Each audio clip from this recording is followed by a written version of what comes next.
서민 경제의 근간이 되는 전통시장과 소상공인, 국가 경제의 기초가 되는 중소기업. 급격한 시장 변화와 세계 경제 악화 등의 영향으로 이들에 대한 지원이 강조되는 상황.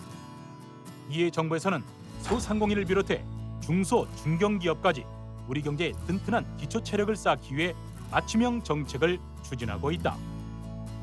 먼저 제품력을 갖춘 중소기업을 위해서는 국가대표 공동 브랜드를 제공해 마케팅을 돕고 인지도를 보완하는 브랜드 K. 대기업이 중소벤처기업, 소상공인 등과 상생 공존할 수 있도록 지원하는 자상한 기업 등이 대표적이다. 또 온라인 판로 확보가 중요해지고 있는 상황 때문에 유튜브 등의 온라인과 오프라인에서 소상공인 제품의 구입을 장려하는 같이 삽시다 캠페인이 올해도 계속될 예정. 이 밖에도 본격적인 4차 산업혁명 시대를 맞아 중소기업과 소상공인 누구나 데이터와 네트워크, AI를 활용해 다양한 활동을 펼칠 수 있도록 기반을 조성할 예정이다. 전 세계적으로 중소기업과 스타트업 이 두 그룹의 효율에 집중하는 지금 우리도 스마트 대한민국 조성과 4대 벤처 강국 구현에 앞장서겠다는 것. 이처럼 중소기업, 소상공인과 함께 튼튼한 대한민국 경제를 위해 추진되는 정책들, 그 자세한 내용을 박영선 중소벤처기업부 장관에게 들어본다.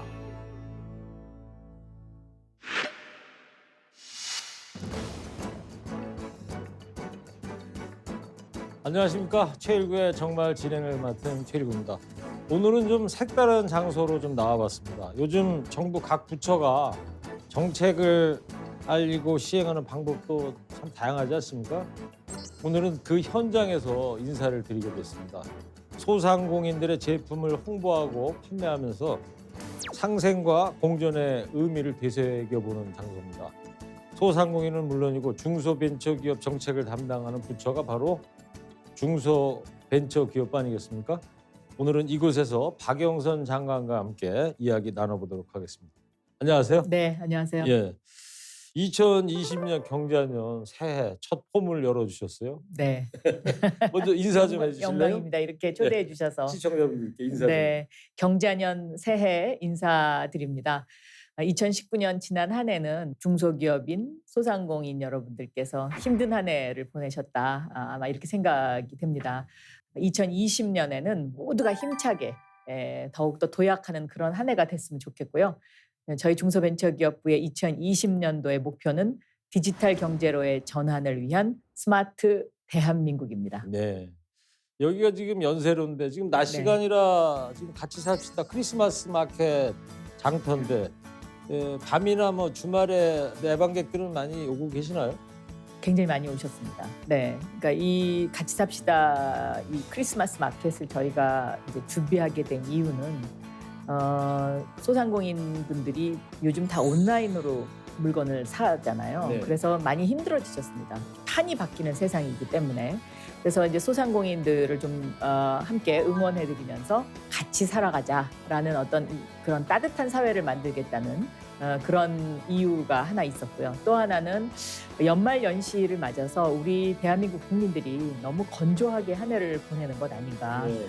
그래서 크리스마스 인생샷도 찍고 또 추억의 장소도 남기고 가족들과 함께 이렇게 즐길 수 있는 그런 장소를 제공하고 싶어서 소상공인 연합회와 함께 중소벤처기업부가 준비를 했었습니다. 네. 네. 이 같이 삽시다라는 게 이제 영어로 하면 together, 그다음에 value 이걸 합성해서 같이. 그렇습니다. 맞춤법에는 어떻게 보면 안 맞는 말이긴 합니다만 많은 분들께서 무슨 뜻인지는 다 이해를 하실 것 같고요. 중의적인 그런 의미를 그렇죠. 가지고 있습니다. 네. 같이 삽시다 캠페인 한번 소개 좀 부탁드릴게요. 지금 말씀하신 대로 같이 살아가자. 이런 가치가 있고요. 함께. 그다음에 가치 있는 어떤 우리가 일을 하면서 같이 살아가자. 이제 이런 의미가 있고요. 삽시다도 buy, 무엇을 사다라는 그런 삽시다와 live, 함께 살아간다 하는 같이 삽시다입니다.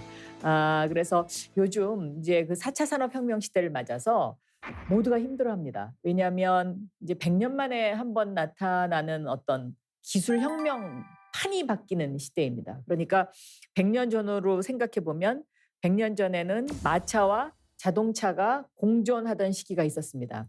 그때 마차를 갖고 있었던 사람들은 다가올 미래에 대해서 굉장히 불안해했을 거고요. 또 자동차를 만들어서 팔아야 되는 사람들은 이것을 또 빨리 팔아서 혁신의 어떤 세상으로 가야 된다. 이제 이렇게 아마 그 마차를 가진 사람과 자동차의 어떤 정책을 밀어야 되는 어떤 이런 두 세력이 충돌했었을 겁니다. 근데 지금 100년 후에 지금도 저희가 상황이 거의 똑같습니다. 그런데 정부 입장에서는 자동차만 계속 사라고 정책을 필 수도 없는 노릇이고요. 그렇다고 마차를 계속 보호하다 보면 뒤처지게 됩니다. 그러니까 100년 전에는 무슨 일이 있었냐면 영국에서 자동차 산업이 먼저 시작했지만 마차를 보호하기 위해서 붉은 깃발법이라는 것을 만들어서 마차보다 자동차가 빨리 못 가게 이렇게 법을 만들어 버렸더니 마차는 어느 정도 보호가 됐을지 모르겠지만 자동차 산업이라는 것 자체가 미국으로 건너가서 그곳에서 꽃을 피워버린. 네. 그래서 결국은 영국과 미국의 그 패권 다툼에서 영국이 지고 미국에게 그 앞자리를 내줄 수밖에 없었던 그런 상황도 있었거든요. 네, 그 유명한 붉은 깃발법. 깃발법. 네. 네. 그런데 지금 우리가 맡고 있는 지금 이 21세기의 2020년이 바로 그러한 상황이 계속 반복되고 있는 것입니다. 네. 그래서 정부 입장에서는 마차도 보호하고 또 자동차도 혁신을 해서 추진을 해야 하고 이런 어떤 두 가지 투 트랙의 정책을 펴야 하는 쉽지 않은 시기입니다. 네. 그래서 지금 여기 녹화가 진행되고 있는 이곳 연세로 같이 삽시다 크리스마스 마켓인데요. 제가 듣기로는 이 국내에서는 이 크리스마스 마켓이 최초다 이런 얘기가 있더라고요. 본격적으로 이렇게 이제 소상공인을 위한 크리스마스 마켓을 준비한 것은 아마도 유럽의 이것이 사실은 유럽의 전통입니다. 그러니까 네. 유럽이 12월 한 달 동안을 크리스마스 마켓이라는 걸 만들어서 소상공인, 노점상 이런 분들과 함께 그 뜨거운 와인도 팔고 뭐 크리스마스 선물도 팔고 해서 이제 시민들이 그곳에 가서 물건을 사주면서 함께 살아가는 정을 나누는 이제 그런 전통이 있는데요. 이번에 중소벤처기업부하고 소상공인연합회하고 해봤는데 반응이 좋습니다. 네. 그래서 올해부터는 이것이 하나의 소상공인을 위한 정책으로 정착될 수 있었으면 하는 그런 생각을 하고요.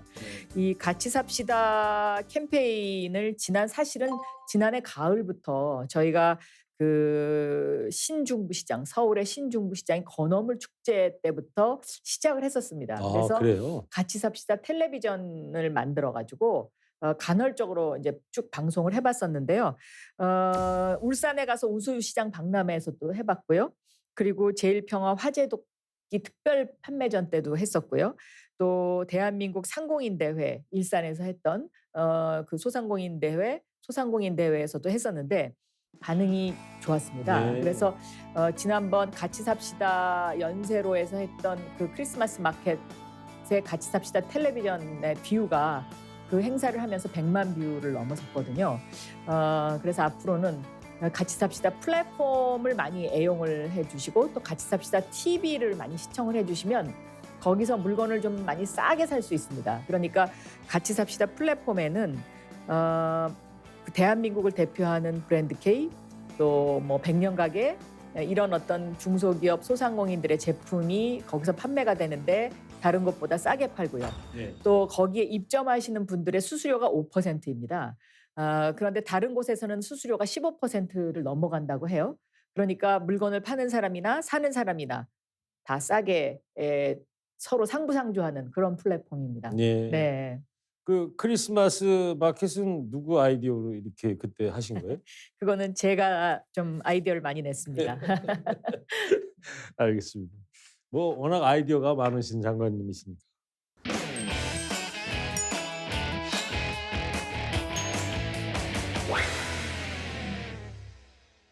브랜드 K는 대한민국을 대표하는 중소기업의 제품의 이름입니다. 가격이 합리적이고 또 기술력이 뛰어나고 믿을만하다. 요 마크가 붙어있는 그 제품의 경우에는 이것은 대한민국 정부가 보증한다. 국민과 함께 가는 그런 브랜드로 좀 정착되기를 바라고 있습니다. 그 조금 전에 이제 브랜드 K 말씀하셨는데요. 이 중소기업의 국내외 판로 개척을 위한 정책인데 브랜드 K 다시 한번 좀 설명 좀 부탁드릴게요. 브랜드 K는 대한민국을 대표하는 중소기업의 제품의 이름입니다. 가격이 합리적이고 또 기술력이 뛰어나고 믿을만하다. 이 세 가지 컨셉을 가지고 있습니다. 작년 9월 달에 대통령님 모시고 태국에 가서 처음 론칭을 했었고요. 네. 브랜드 K의 홍보 대사가 대한민국 대표 축구 선수 박지성 선수입니다. 아 그래요? 네, 그래서 그때 그 박지성 선수가 태국에 왔었어요. 그래갖고 형 거기 왜 나타났어? 이런 기사가 그 당시에 클릭 수가 가장 많은. 예, 저도 본 것 같아요. 아, 그렇죠. 그래서 박지성 선수가 홍보 대사인 이유는 박지성 선수처럼 대한민국을 대표하는 제품이다, 선수다, 이런 의미로 이제 저희가 이것을 꾸려가고 있는데요. 그 이후에 두바이에도 한번 가서 론칭을 했었고요. 또 미국에도 론칭을 했는데 현재 이 브랜드 K가 효과가 상당히 있습니다. 어떤 분은 이것이 브랜드 K가 아리랑 TV로 방송되는 것을 보고요. 아리랑 TV를 통해서 바이어가 구매가 들어와서 수출이 20배가 늘은 분도 있습니다. 네. 네. 특히 이제 화장품이나 이런 계통으로는 우리가 K-뷰티가 강하지 않습니까? 그래서 굉장히 그 많은 그 효과를 냈는데 작년까지는 39개 제품만 있었고요. 올해 이제 60개를 더 선정합니다. 60개를 선정하는데 작년 연말에 이제 공모를 마쳤고요. 60개를 선정을 해서 올해는 100개 제품을 가지고 한러 30주년 행사라든가 이런 어떤 해외 론칭을 계속할 예정으로 있습니다. 예.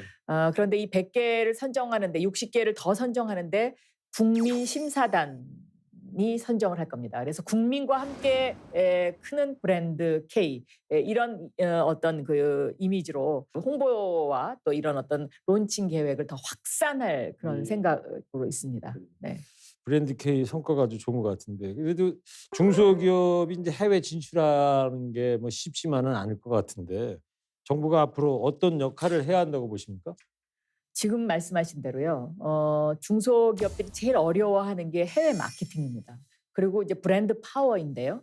이 브랜드 파워를 만드는데 이제 너무 많은 그 노력과 자본이 들어가니까 그래서 국가가 대신해서 브랜드 K라는 통합 브랜드를 만들어 드리는 거죠. 네. 예를 들면 스위스의 그 왜 십자가 표시가 있는 스위스 칼 그렇죠. 기억나시죠? 예. 그러면 사람들이 그 스위스가 국가가 보증한다는 그 마크를 보고 물건을 사게 되는 거죠. 예. 똑같이 브랜드 K라는 이 여기 지금 여기 컵에 있는데요. 아, 있군요, 요거 정말. 요겁니다. 요거. 아, 여기 있구나. 예. 네, 요거. 고기는 같이 삽시다 컵이고요. 예. 그래서 요 마크가 붙어 있는 그 제품의 경우에는 이것은 대한민국 정부가 보증한다. 이런 네. 의미로 저희가 이제 해외에 마케팅을 하게 되는데 중소기업 하시는 분들이 많이 좋아하십니다. 네. 네. 저는 오늘 처음 보네요. 그러셨어요? 그러면 정부가 인증하는 제품이다 네. 하면은 그 브랜드 K 마크를 거기에 네. 심게 되는 겁니까? 그러면? 네. 거기다가 부착할 수 있습니다. 예. 저희가 언제부터 그게 되는 거예요? 이미 시작했습니다. 시작했습니까? 네. 그래서 이미 이제 이 브랜드 K 제품에 대한 그 인증서가 나갔고요. 예. 그 회사에서 자체적으로 이 브랜드 K라는 것을 로고를 쓸 수 있게 해드리는 거죠. 예. 네. 자, 한류 예를 통해 보더라도 국내에서 인기가 있으면 외국에서도 큰 관심을 갖게 되는데요. 근데 브랜드 K에 대해서 저도 이제 처음 보게 됐는데 국민 브랜드 또 세계적인 브랜드로 키우려면 어떤 노력이 필요할까요? 저는 일단 우리 대한민국 국내에서도 이 브랜드 K를 국민들이 많이 사랑해 주셔야 될 거다 이렇게 네. 생각하고 있습니다. 그래서 올해 이제 서울역이라든가 대전역이라든가 역사에 브랜드 K 매장이 생깁니다. 그래서 이제 거기에서 브랜드 K 제품을 많이 팔게 네. 되는 것이고요. 그리고 이제 해외 시장을 개척하는 데 있어서 수출입은행과 같은 그런 어떤 그 수출 전문 기관들도 많이 도와주시기로 하셨습니다. 이 브랜드 K는 브랜드 K에 선정이 되면 국내 시중은행들이 또 브랜드 K의 그 회사에 대출을 좀 더 싼 이자로 해드린다든가 하는 이런 혜택도 드리고요. 그래서 국민 모두가 사랑하는 또 국민심사단에서 이것을 뽑을 것이기 때문에 국민과 함께 가는 그런 브랜드로 좀 정착되기를 바라고 있습니다. 네. 그러면 이 방송을 보고 계신 중소기업 사장님들 계실 텐데, 내 제품을 저 브랜드 K를 한번 타고 싶어. 어떻게 해야 돼요? 그 하고 싶으신 분이 있으면 저희 중소벤처기업부로 연락을 주시면 네. 저희가 그 회사를 찾아가서 또 다시 그 심사를 또 심사 계획이 있으니까 그런 것을 또 알려드릴 생각이고요.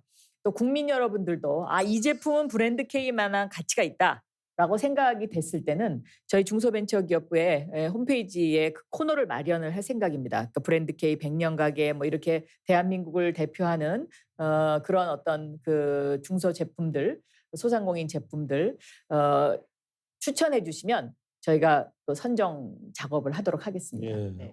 브랜드 K 뭐 어감도 좋고요. 잘 좀 됐으면 좋겠습니다. 이것이 K-팝하고 같이 갑니다. 예. 그러니까 K-팝이 갈 때 K-팝만 가는 것이 아니고요. K-팝 공연이 있으면 그 주변에 브랜드 K의 이런 어떤 매장을 만들어 가지고 K-팝과 브랜드 K가 시너지 효과를 내면서 지금 잘 가고 있습니다.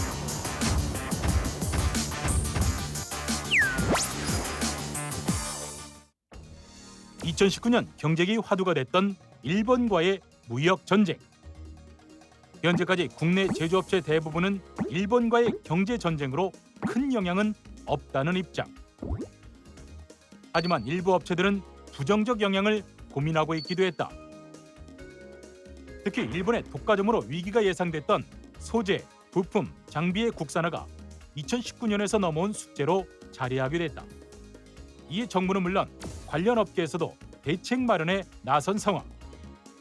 국내 제조업체 중 상당수가 위치한 경기 지역에서는 일본과의 무역 전쟁이 산업 경쟁력 강화와 일본 의존성을 극복하는 긍정적 계기가 될 것으로 예상하기도 했다. 대부분 중소 중견기업으로 운영되는 소재, 부품, 장비 기업들. 국민들의 희망처럼 이번 위기를 우리 산업의 체질 변화 기회로 활용하려면 어떤 정책이 필요할까? 2019년 중소기업 정책과 관련한 주요 이슈 가운데 하나를 꼽으라면 아무래도 뭐 일본과의 경제 전쟁과 관련된 변화를 꼽지 않을 수 없지 않습니까? 일본과 경제 전쟁, 중소기업에게는 어떤 의미였을까요? 중소기업에게는 매우 위기였지만 이 위기를 우리가 단합된 마음으로 극복할 수 있는 기회이기도 했다. 네. 이렇게 설명드릴 수 있겠습니다. 예. 네. 그 소부장이라고 그러잖아요. 소재, 소재, 부품, 부품, 장비. 장비. 네. 국산화가 이제 2019년 한 해 그리고 앞으로 장기적인 이제 과제로 남아 있는 건데요. 이 소재, 부품, 장비 기업 대부분이 중소기업이다. 예? 이런 점에서 박영선 장관께서 할 일이 많으실 것 같고요. 이 소재, 부품, 장비 국산화 관련 움직임 어떻게 진행되고 있습니까? 수제 부품 장비는 그동안 대한민국이 한다 하면서 실천을 못했던 부분 중에 하나죠. 네. 이번 일을 계기로 해서 저희가 일본으로부터 아니면 또 외국으로부터 수입하는 어떤 그런 소재 부품 중에 장비 중에 국산화할 수 있는 것은 무엇인지 이것을 이제 저희가 선별하는 작업을 지난 한 해 동안 했고요. 그리고 그 과정 속에서 강소기업 100을 선정을 했습니다. 예. 100개 가운데 55개만 먼저 선정을 했는데요. 이것도 국민 배심원단 그리고 전문 심사단이 함께 모여서 선정 작업을 했었습니다. 그래서 거기서 뽑힌 55개의 기업들과 함께 앞으로 정부의 지원이 5년간 약 180억 정도가 지원됩니다. 근데 단순하게 정부 지원만 가지고 이것이 뭐 시장에서 경쟁력을 가질 수 있다라고는 생각하지 않고요. 네. 정부에서 그만큼 지원을 해드리니까 더 힘내시라는 의미입니다. 그리고 더 열심히 하자. 그리고 마음을 모아보자. 이제 이런 의미인데요. 특히 그 가운데 이제 불화수소 같은 경우에는 국민들께서 많이 그 당시에 염려를 하셨었는데 불화수소는 이제 어느 정도 일본으로부터 꼭 수입하지 않아도 될 정도로 저희가 자립도가 높아졌습니다. 네. 이제 이런 어떤 그 부품, 이런 어떤 그 품목들이 앞으로도 좀 지속적으로 나올 것이다. 이렇게 기대를 하고 있습니다. 네. 소재 부품 장비 이 중소기업의 막 기술이 뛰어나더라도 그것을 사주는 이제 대기업이 있어야 되는 건데 그래서 박영선 장관께서 항상 강조해 오신 게 이제 연결의 힘 그게 이제 작동이 돼야 될 것 같은데 이와 관련된 뭐 그동안의 성과나 올해 계획 같은 거 좀 있으면 말씀해 주세요. 작은 것을 연결하는 강한 힘. 제가 이제 이 얘기를 굉장히 강조를 많이 했는데요. 예. 실제로 말이 씨가 된다고 말을 열심히 하고 그렇게 이제 소개를 중소벤처기업을 소개하면서 그렇게 하니까 많은 분들이 호응을 해주셨습니다. 네. 그래서 특히 이제 이게 소재 부품 장비가 자립을 하더라도 우리나라 대기업에서 이 물건을 사줘야 되거든요.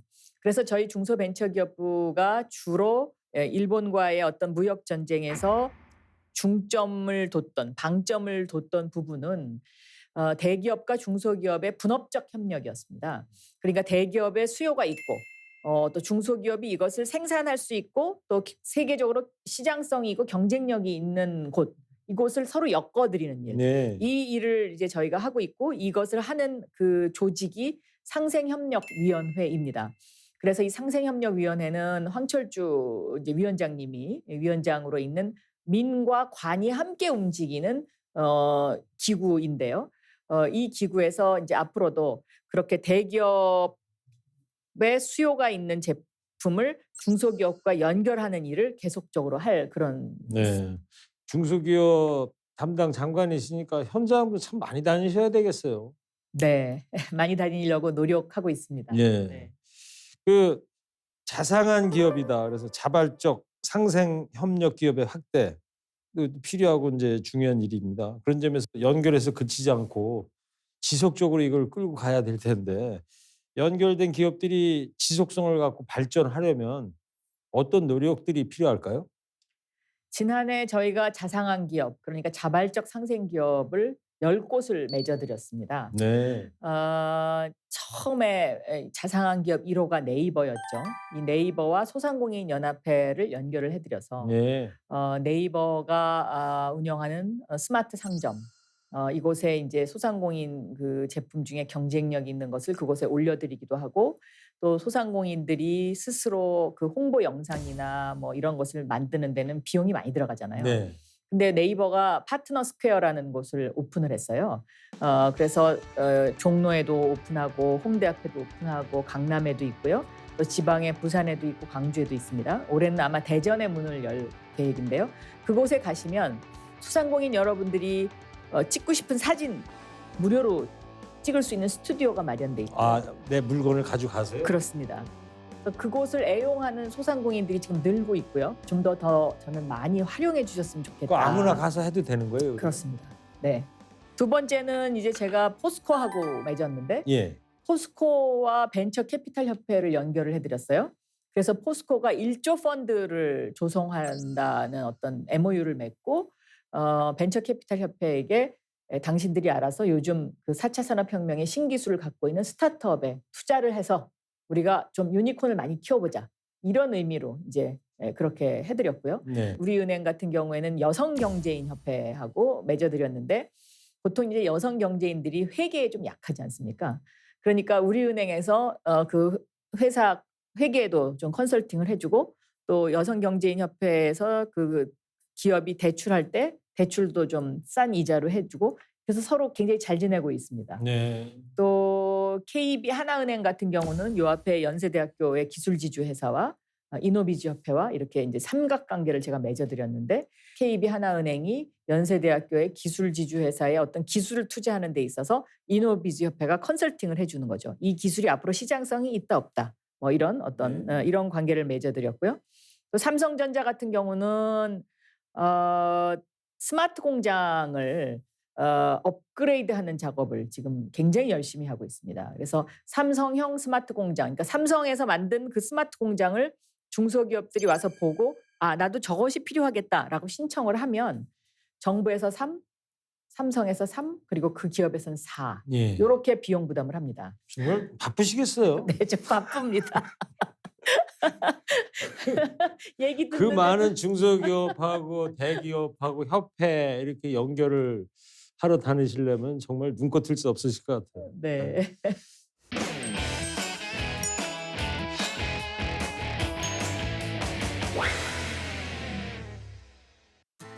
올해 중소벤처기업부의 그 목표가 디지털 경제로의 전환, 스마트 대한민국, 소상공인을 위한 스마트 상점, 중소기업을 위한 스마트 공장, 스타트업과 벤처업계를 위한 스마트 서비스 많이 이용해 주시고 중소벤처기업의 문을 많이 두드려 주셨으면 좋겠다. 작은 것들이 연결돼서 강한 힘을 만들어서 강한 대한민국으로 가는 그런 2020년이 됐으면 좋겠습니다. 2020년 이제 올 한 해 중소벤처기업부가 어떤 활동을 해 나갈지 참 기대가 되는데 그동안 또 DNA 코리아를 강조해 오셨단 말이에요. DNA 코리아 이게 뭐예요? DNA, 데이터, 네트워크, AI의 약자입니다. 아 그렇군요. 네, 그래서 세계 최강의 DNA 코리아가 돼야 된다. 네. 이것이 이제 중소기업, 그러니까 한마디로 이제 중소벤처기업부에서 4차 산업혁명 시대에 맞는 혁신을 해나가자 이런 말씀인 것 같은데 네. 자, 현 시점에서 DNA 코리아가 중요한 이유 설명 좀 해주세요. 4차 산업혁명의 핵심을 꼽으려고 그러면 바로 이 DNA입니다. 그러니까 빅데이터를 네트워크를 통해서 AI에 어떻게 빠르게 접목시키느냐의 문제이거든요. 네. 그런데 여기서 네트워크는 우리가 5G를 세계 최초로 2019년에 상용화했고요. 이 상용화한 것뿐만 아니라 400만 명 이상이 5G를 사용하는 세계의 유일한 국가입니다. 그러니까 가장 많은 5G를 활용하는 국가죠. 네. 그럼 어떻게 대한민국이 이렇게 됐느냐? 작년에 그 스웨덴 총리가도 와서 보고 갔었잖아요. 그렇습니다. 네. 대한민국이 이렇게 된 거는 2000년대 초반에 김대중 정부 시절에 초고속 인터넷망을 전국적으로 깔면서 인프라를 만들었기 때문에 그런데요. 네. 실질적으로 어떤 한 나라에 이렇게 인구가 5천만 명이 이상이 되는 나라 중에서 이렇게 인터넷망이 전국적으로 깔려 있는 나라가 많지 않습니다. 특히 IT 인프라에 있어서는 세계 최강국입니다. 그런데 여기에다가 이제 5G까지 제일 먼저 상용화하고 지금 많은 400만 명 이상이 쓰고 있으니까요. 많은 국가들이 한국에서 데이터를 어떤 소프트웨어나 이런 것을 개발을 해서 빅데이터를 통해서 5G를 이용해서 AI에 접목시키는 이것이 한국에서 성공하면 그것은 세계적으로 시장성을 인정받은 것이다. 네. 경쟁력이 있다. 이제 이렇게 판단을 할 수 있기 때문에 한국을 찾는 그 외국의 글로벌 기업들이 요즘 굉장히 많이 있습니다. 그래서 저희 중소벤처기업부가 올해 여기에서 이제 제조 데이터 센터라는 것을 이제 하는데요. 이 제조 데이터 센터는 스마트 공장의 주무부서로서 스마트 공장에서 일어나는 각종 데이터를 저희가 데이터 센터를 통해서 인프라를 구축함으로써 이제 이것을 더 업그레이드할 수 있는 어떤 방법이 없는지 그리고 AI와 접목시킬 수 있는 그런 창구를 만들기 위해서 지금 이것을 하는 것이고요. 네. 대기업들은 알아서 잘 하죠. 이제는 대한민국의 대기업들은.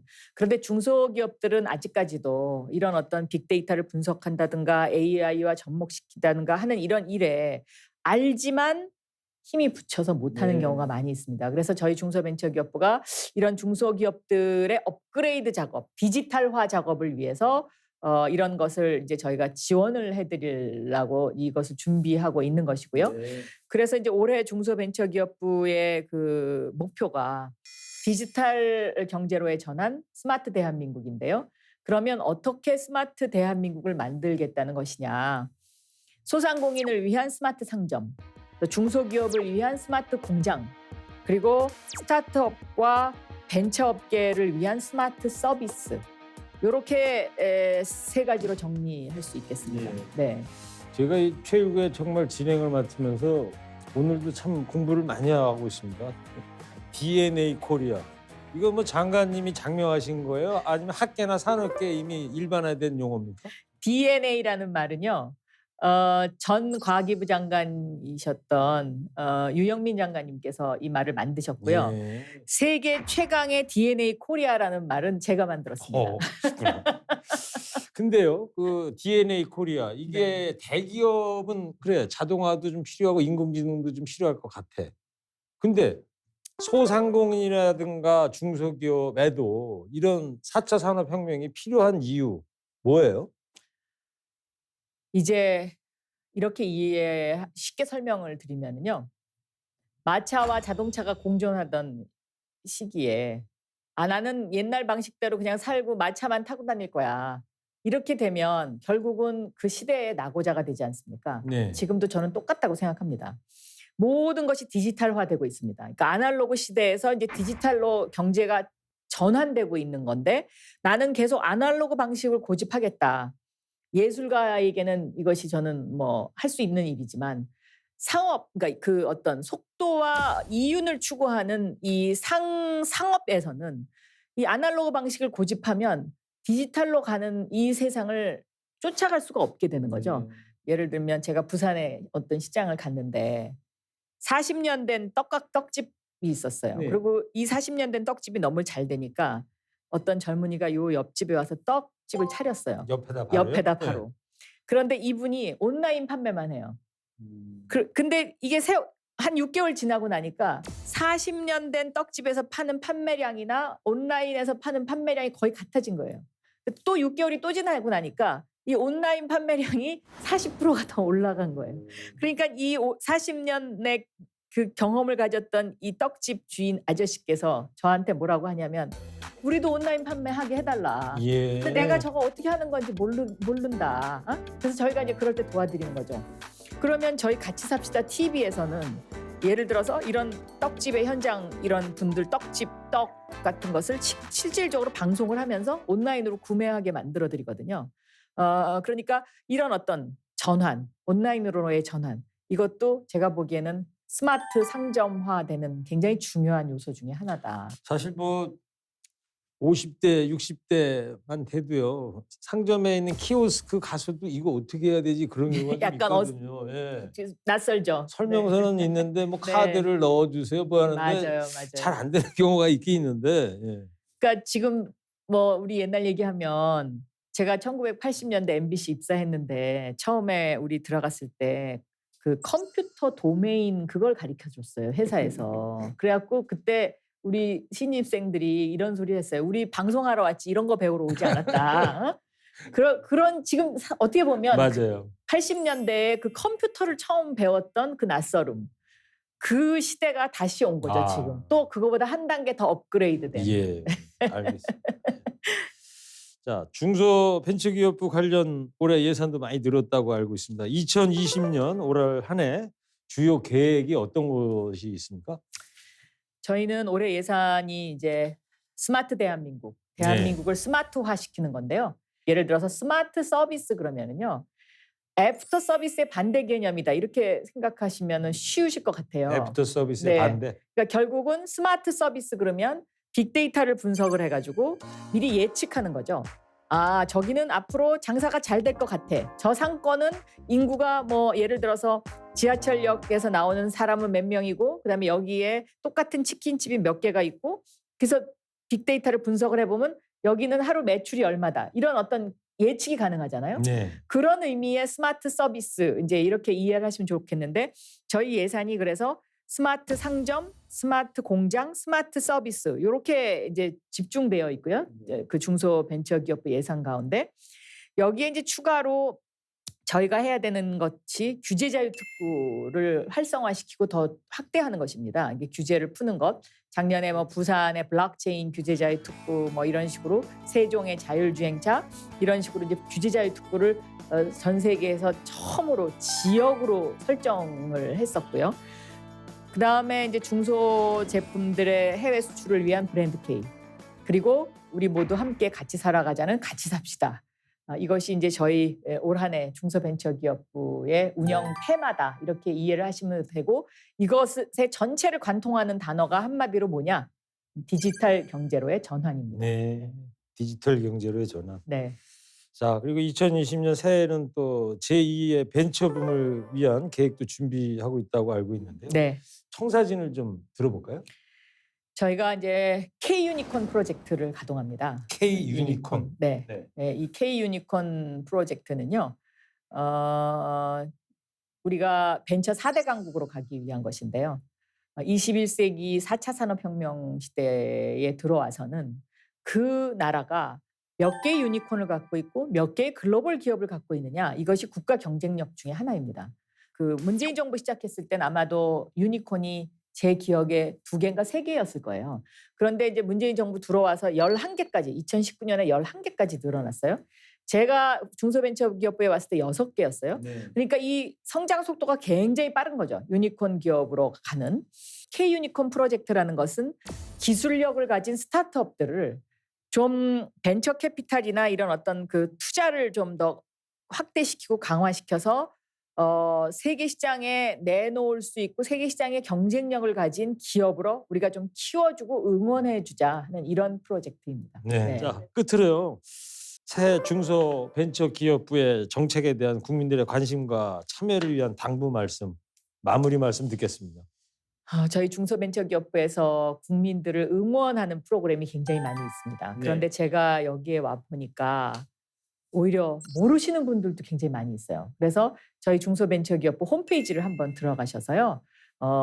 내가 중소벤처기업부의 홈페이지에 클릭하면 어떤 지원을 받을 수 있는지 한번 살펴봐 주셨으면 하는데요. 소상공인 여러분들은 5천만 원 이하의 그 대출을 하는 곳은 소상공인진흥공단이라고 있거든요. 여기에 가면 굉장히 저리로 대출을 해드립니다. 아주 낮은 이자로. 그래서 이 혜택도 좀 많이 받으셨으면 좋겠고요. 이게 약 5조 정도 저희가 대출을 해드리고 있거든요. 네. 이것뿐만이 아니라 중소기업진흥공단에서 하는 창업사관학교 프로그램이라든가 뭐 이런 어떤 각종 혜택을 드릴 수 있는 프로그램들이 굉장히 많이 있는데 이것을 홈페이지에서 한번 쭉 봐주셨으면 좋겠고 또 올해 저희가 코리아 스타트업 센터라고 해서요. 스타트업들을 해외에 진출시키는 일도 올해 저희가 좀 본격적으로 합니다. 네. 특히 이제 스웨덴의 코리아 스타트업 센터가 6월 달쯤에 문을 열 것 같은데요.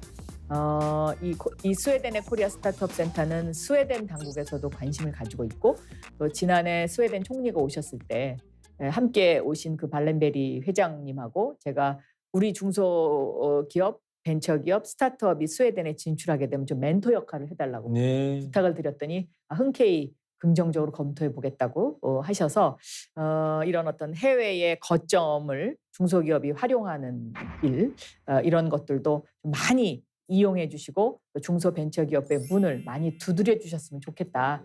그래서 이렇게 작은 것들이 연결돼서 강한 힘을 만들어서 강한 대한민국으로 가는 그런 2020년이 됐으면 좋겠습니다.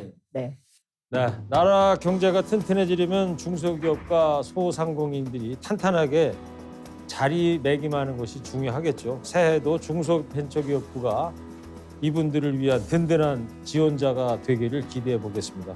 저는 다음 시간에 다시 찾아뵙겠습니다. 시청해 주셔서 감사합니다.